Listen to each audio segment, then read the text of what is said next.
Bago natin simulaan ang pag-aaral sa ating teksto ngayong umaga, makabubuting maglaan tayo ng ilang sandali upang muling isaalang-alang ang mga pangyayaring naghatid sa atin sa mga kaganapan dito sa chapter 8, verses 14 to 21. Sa mga verses 1 to 8 ng chapter 8, kamakailan lamang ay ating pinag-aralan na kumuha si Jesus ng 7 pirasong tinapay at ilang pirasong isda at kanyang napakain ng 4,000 katao. Matapos makakain ng lahat, 7 basketful of bread na tumitimbang na higit 100 libra ang bawat basket ang nakolekta pa ng mga alagad. Samantala naman sa verses 11 and 12 ay ating mababasa ang pagpunamuli ng mga Pariseo sa ating Panginoong Hesus at kanilang patuloy na tinatanggihan si Jesus bilang ang Mesyas ng Diyos.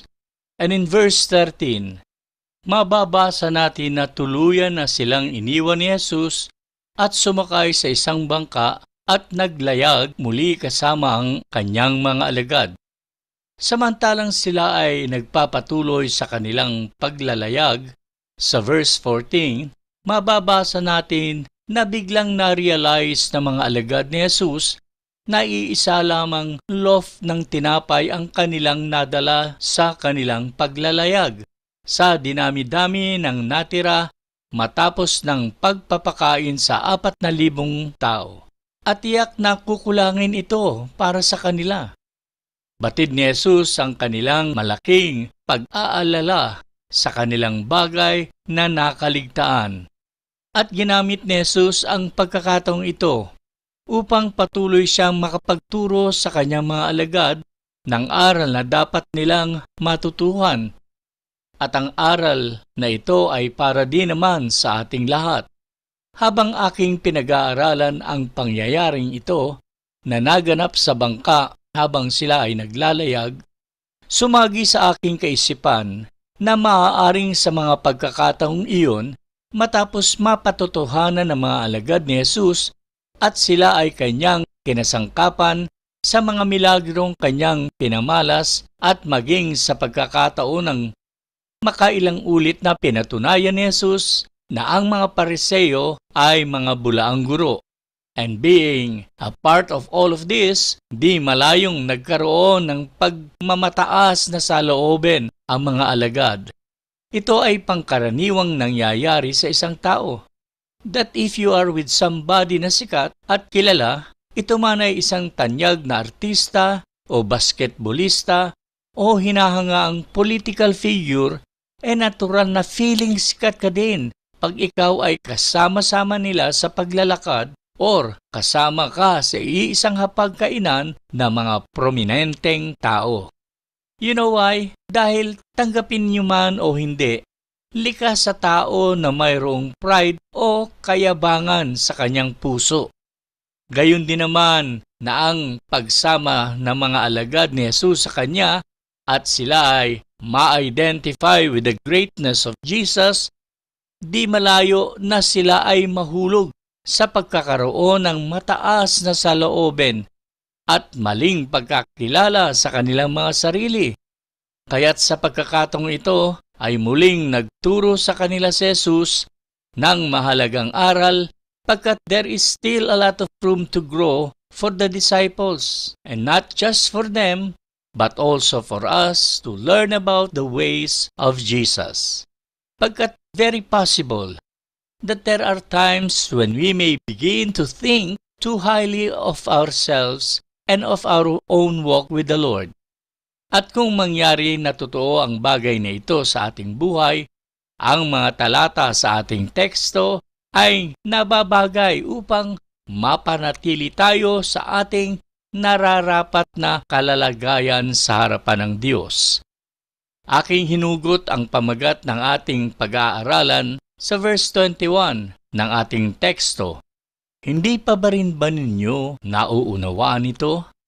Obserbahan natin ang mga aral na itinuro ng Panginoon sa kanyang mga disciples sa ating teksto tungkol sa kanilang kawalan pa rin ng pananampalataya at kanilang kabiguan na maunawaan ang kanyang kapangyarihan sa kanilang kalagitnaan.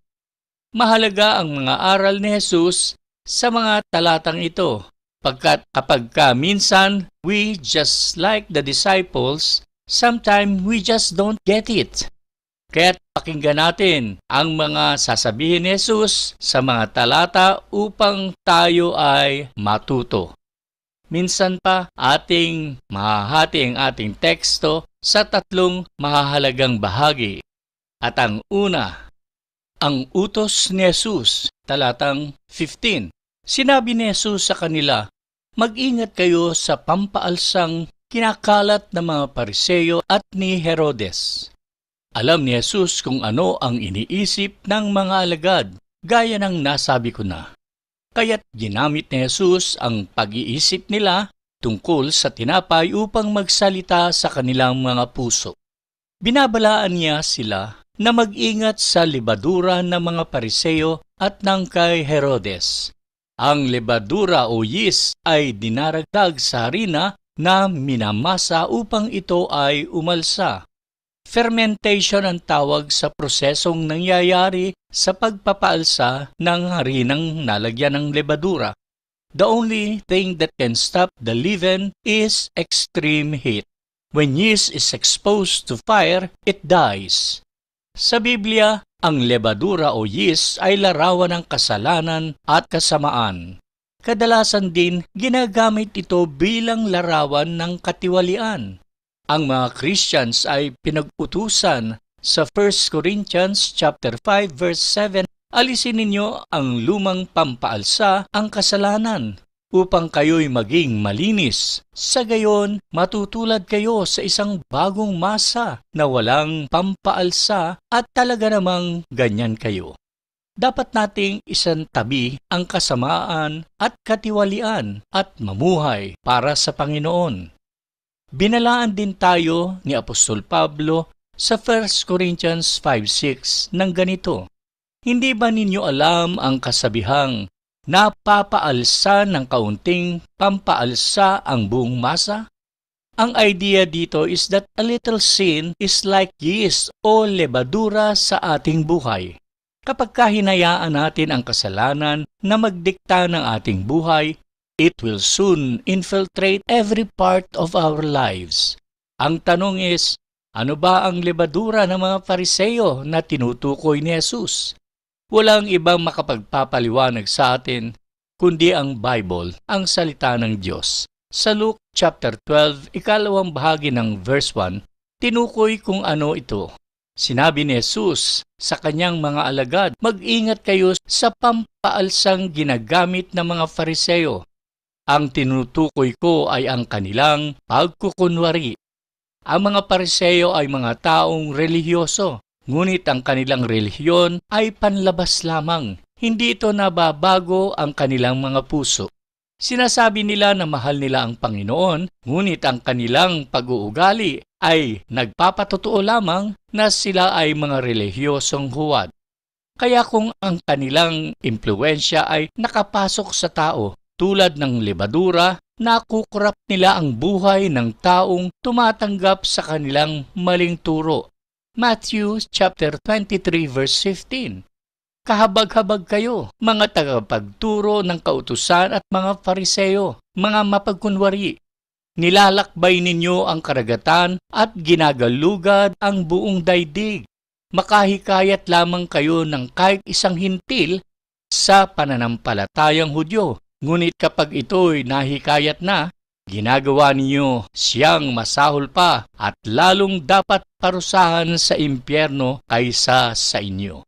Binalaan ni Jesus ang kanyang mga disciples tungkol sa panganib ng pagkakaroon ng mapagkunwaring puso. Iyan ay isang bagay na pinaglalabanan nating lahat. Hindi ba't madaling manlamig at lumayo sa Diyos ang ating mga puso? Hindi ba't madaling magpanggap sa labas na maayos ang lahat sa piling ng Panginoon? Isa muling katanungan, ano naman ang lebadura ni Herodes? Matthew 16 verse 6, sinabi ni Jesus sa kanila, Mag-ingat kayo sa pampaalsang kinakalat ng mga Pariseo at ng mga Saduseo. Ang mga Pariseo ay mga religious conservatives at that time. Samantala naman ang mga Saduseo ay ang mga religious liberals. At sila ay nakipag-isa o nakipagsabwatan kay Haring Herodes at nakikipag-compromise sa mga Romano. Ang mga Saduseo at ang mga tagasunod ni Herodes, kadalasan ang tawag sa kanila ay Herodians. The leaven o yung lebadura that infiltrated their lives and their teaching was materialism, worldliness, and compromise with the world. Kaya nagbabala si Jesus sa kanyang mga tao na huwag ma-caught up sa pagnanasa ng kayamanan ng mundong ito at huwag makikompromise o makipagkasunduan sa kalakaran ng mundo. Pagkat maliwanag ang turo sa James chapter 4 verse 4, mga taksil, hindi ba ninyo alam na nakipagkaibigan kayo sa sanlibutan ay kinakaaway naman ninyo ang Diyos? Samantala sa 1 Peter chapter 2 verse 11, ganito naman ang sinasabi, mga minamahal, nakikiusap ako sa inyo bilang mga dayuhan at pansamantalang naninirahan lamang sa daigdig na ito. Talikuran ninyo ang mga pagdanasa ng laman na nakikidigma sa inyong mga sarili. Ang tanging sinasabi lang ni Jesus sa kanyang mga tao o maging sa atin, mag-ingat sa pagkukunwari, kamunduhan at pakikipagkompromiso o pagsang-ayon sa belief and value system ng unbelievers. Sinasabi ni Jesus sa atin na kung hahayaan natin kahit kaunti lamang sa kasamaan ng mga Fariseo at Saduseo na umiral sa ating buhay, papasukin ng mga ito ang bawat bahagi ng ating buhay, tulad ng paghalo ng lebadura sa isang buong minasang harina. Ito ay isang simpleng utos para sa mga tao ng Panginoon na maging malinis, banal at naiiba ang uri ng pamumuhay kaysa sa mga unbelievers. Ang ikalawang mahalagang ipinakikita sa atin ng teksto, pagkalito ng mga alagad, verse 16. Sabi nila sa isa't isa, wala kasi tayong dalang tinapay, kaya sinabi niya iyon. Nadinig ng mga disciples ni Jesus ang kanyang babala, ngunit ito ay agaran nilang na-misunderstood o nagkaroon ng maling pagkaunawa sa sinabi ni Jesus. Pagkat ang kanilang mga kaisipan ay nakafocus sa material na bagay, sa tinapay, kaya't kanilang na-miss ang spiritual truth na sinasabi ni Jesus. Nadidig nilang lahat ang sinabi ng Panginoong Jesus at immediately they start trying to figure it out by themselves. Ilang mga possibilities na maaari nilang inisip at tinanong sa kanilang sarili at sa isa't isa. Una, sinasabi ng Panginoon na huwag tayong bibili ng mga tinapay sa mga Pariseo o maging sa mga Herodians. Doon lamang tayo bumili sa Fortune Bake Shop. Ikalawa, sinasabi ng Panginoon na huwag tayong makipag-fellowship o makisalo sa pagkain ng tinapay sa mga Pariseo at gayon din sa mga Herodians. Maliwanag sa sinabi ni Jesus na ang dalawang pag-aakalang iyan ay mali, pagkat Jesus was not talking about real bread at all. Ginagamit lamang niya ang lebadura na sangkap ng tinapay bilang isang metaphor o simbolo ng kasamaan. Sa pagkakataong ito, pinakikita ni Jesus na ang kanyang mga alagad sa kabila ng kasama-sama na niya sila ng may ilang panahon na, ay taglay pa rin ang matamlay at mapurol na pag-iisip. They, and probably all of us, can admit that we too have a lot of things to learn from the true meanings of the many teachings of Jesus. Ating saglit na isaalang-alang ang ating ginagawang Sunday online service. Tuwing darating ang araw ng linggo at exactly 10 a.m. ay nasa online link na tayo at kabahagi na ng isang regular na gawain. Tayo ay sama-sama sa pananalangin at pag-aawitan ng mga awit na makalangit, bumabasa ng ilang talata sa Bible at pagkatapos ay nakikinig sa isang pangangaral ng salita ng Diyos at pagkatapos ay mag-live na sa ating online service at magiging abala na muli sa pang-araw-araw na gawain. Nakasanayan na natin ang ganitong routine ng church service.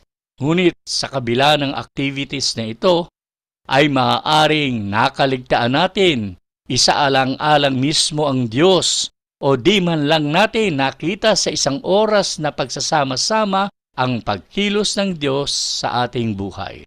Now let me ask you a question.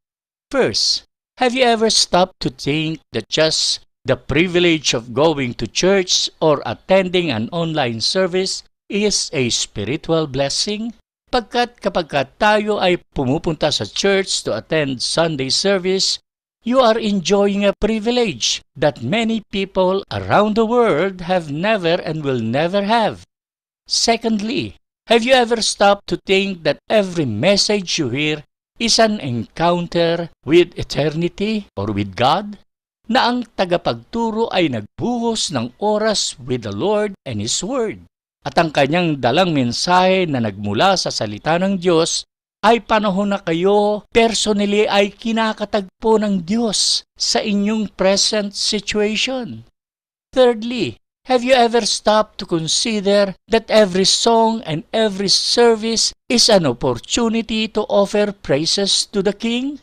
Oo, maaaring we may sing the same songs and do the same things. Datapwat, ang mga sandaling ito ay isang malaking pribilehyo upang makapagbigay papuri sa ating Panginoong Hesus mula sa isang nagpapasalamat na puso. Fourthly, have you ever stopped to consider that the trials and valleys you face might just be the hand of the Lord working in your life? Hinahayaan ng Diyos na tayo ay tapikin ng mga pagsubok upang mapadalisay pa niya ang ating pananampalataya. 1 Peter 1:7. Ang ginto bagamat nasisira ay pinapadaan sa apoy upang malaman kung talagang dalisay.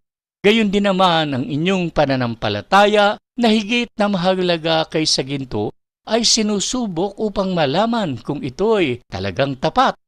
Fifthly, have you ever thought about the truth that God is intimately involved in your life and that which you see as routine is really Him at work? Ang lahat ng sinasabi ko ay kailangan natin matutong makita ng higit sa ating nakikita at hanapin ang hindi nakikitang kamay ng Diyos na gumagawa sa atin at sa ating paligid. Nakalulungkot pagkat sa madaming pagkakataon ng pagtuturo ni Jesus ay di nakita o naunawaan ng kanyang mga alagad, pagkat nakafocus masyado sila sa material na bagay at kanilang namis ang spiritual na gawa ng Diyos sa kanilang kalagitnaan. Ako'y nag-aalala rin na we are much the same like the disciples were. Nais ng Diyos na tayo ay mag-grow, magbago ang paggali at paraan ng pamumuhay. Kaya't sa bawat pagkakataon na dumarating sa ating buhay, hanapin natin ang Diyos sa gitna ng mga karanasang iyon upang malubos nating makita at maunawaan ang mga pagpapala na kalakip ng mga karanasang ito.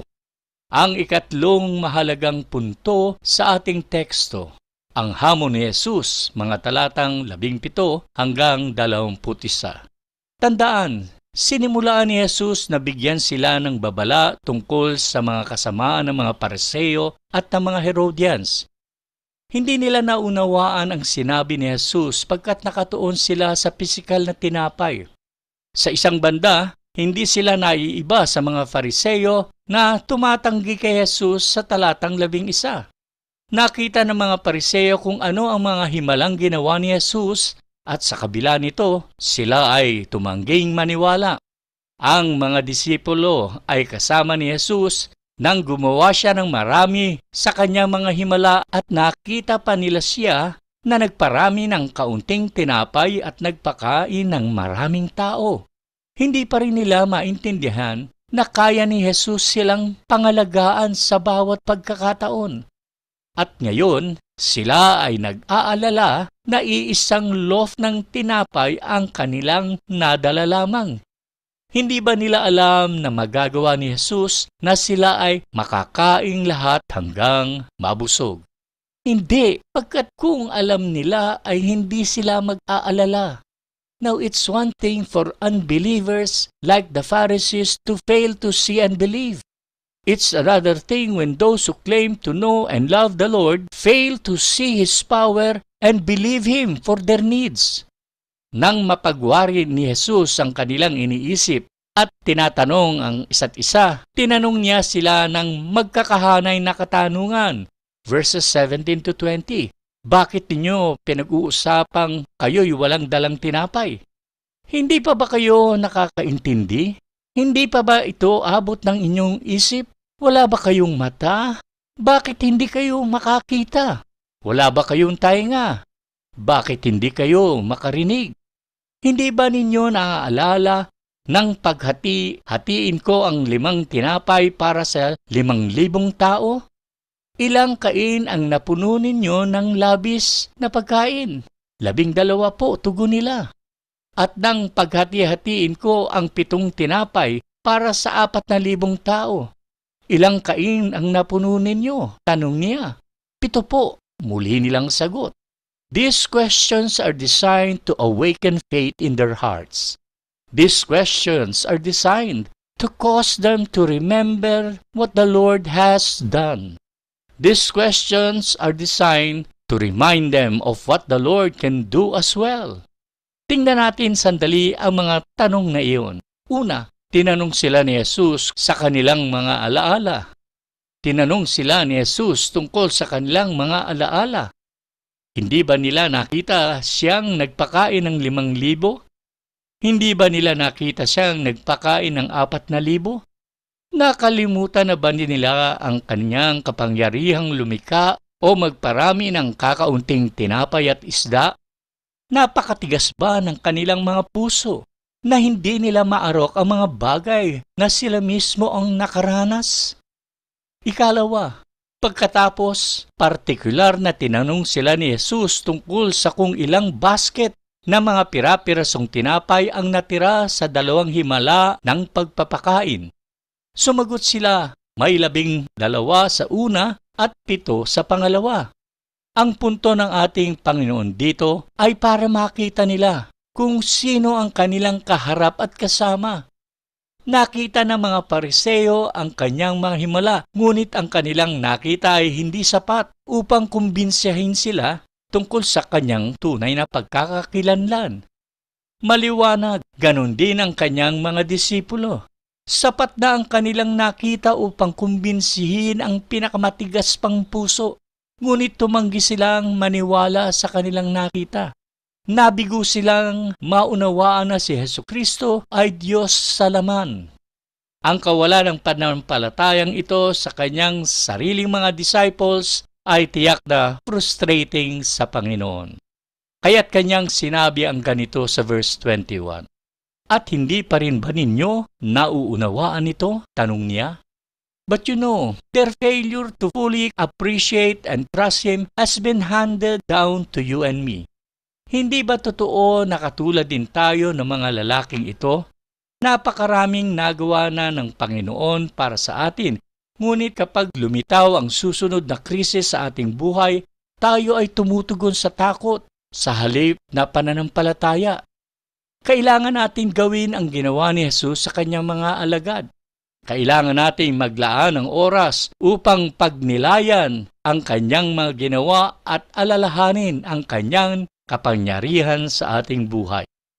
Matapos ng mahaba at matagal na paglalakbay sa wilderness ng mga Israelita at sila ay papasok na sa Kanaan, naglagay sila ng alaala ng 12 bato sa ilog ng Jordan sa Gilgal, Joshua chapter 4.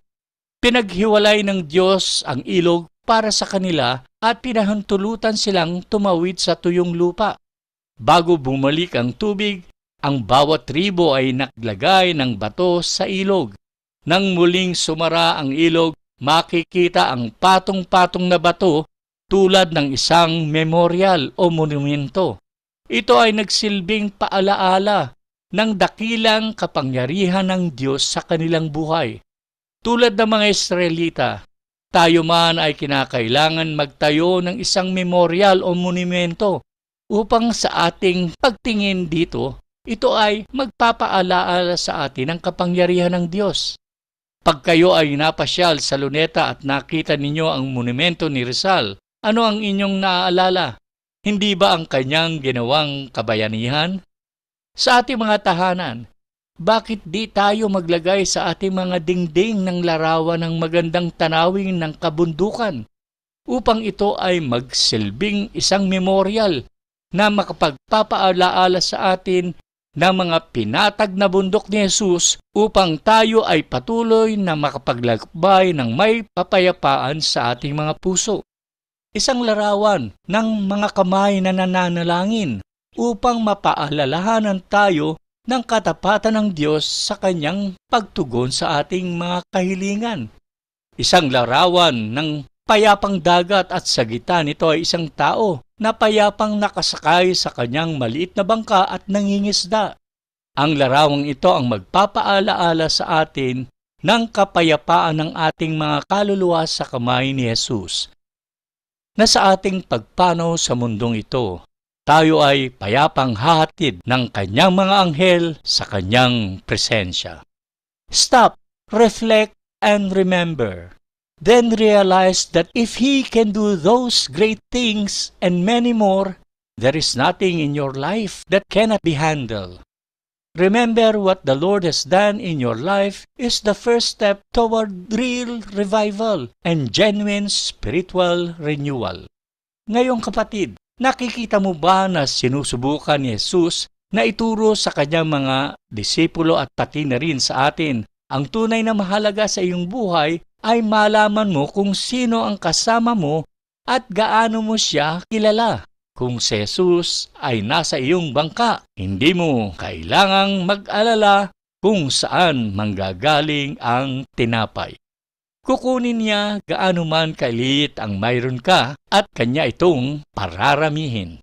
Kung ikaw ay anak ng Diyos ngayon, ang pinakamagandang bagay na magagawa mo ay matutong magtiwala sa Kanya ng buong buo. Walang pag-aalinlangan pagkat hindi Kanya bibiguin. Ayaw ni Jesus na mamuhay tayo na nakatutok sa mga bagay sa lupa tulad ng tinapay. Pero madalas, ganyan tayong mga mananampalataya. Gusto niyang maunawaan natin na ang kakulangan sa tinapay ay hindi natin tunay na problema.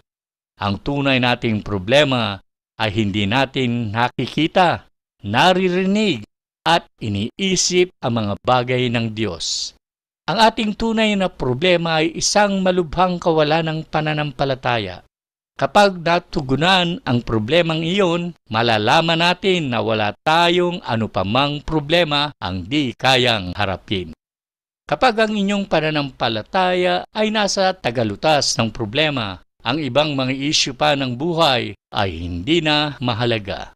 Sa pagtatapos, ang puso ang tunay na isyu sa mga talatang ating napag-aralan at hindi ang lebadura ng mga Fariseo at ng mga Herodians. Ang tunay na isyu dito ay ang kawalan ng pananampalataya ng tao sa Diyos. Nakikita at naririnig natin, ngunit hindi natin naiintindihan. Binabasa natin ang kanyang salita, ngunit hindi natin ito pinaniniwalaan. Naranasan natin ang kanyang kapangyarihan, ngunit hindi ito nakapagkumbinsi sa atin na mapagkakatiwalaan si Jesus ng lubusan. Hinahamon niya ang ilan sa inyo na mag-set up ng isang memorial sa inyong buhay. Tinatawag ka ni Jesus na huminto at alalahanin ang mga nagawa niya sa iyong buhay. Hinahamon niya ang ilan na lumapit sa kanya para sa kaligtasan. Kung hindi ka pa nagtitiwala kay Jesus para sa iyong kaligtasan at kapatawaran ng iyong mga kasalanan, ay kailangan mong pagsisihan at talikdan ng buhay makasalanan at lumapit ng may pagsisisi at magtiwala ng buong puso na si Jesus ay naparito naglagak ng kanyang buhay sa krus upang ikaw, kaibigan, ay magkaroon ng kapatawaran at kaligtasan sa hatol ng Diyos na walang hanggang kamatayan. Alam ninyo, hindi mahalaga kung gaano karami ang tinapay ng mundong ito mayroon ka. Kung wala ang tinapay ng buhay sa iyong buhay, wala ang lahat sa iyo. Si Jesus ay nananawagan din sa iba na alisin ang lebadura ng pagkukunwari at kamunduhan sa inyong buhay. Ito muli ang inyong lingkod at tagapagturo, Brother Ed, ang pagpapala at biyaya ng Diyos, Ama, Anak at Espiritu Santo ay sumaating lahat ngayon at magpakailan paman.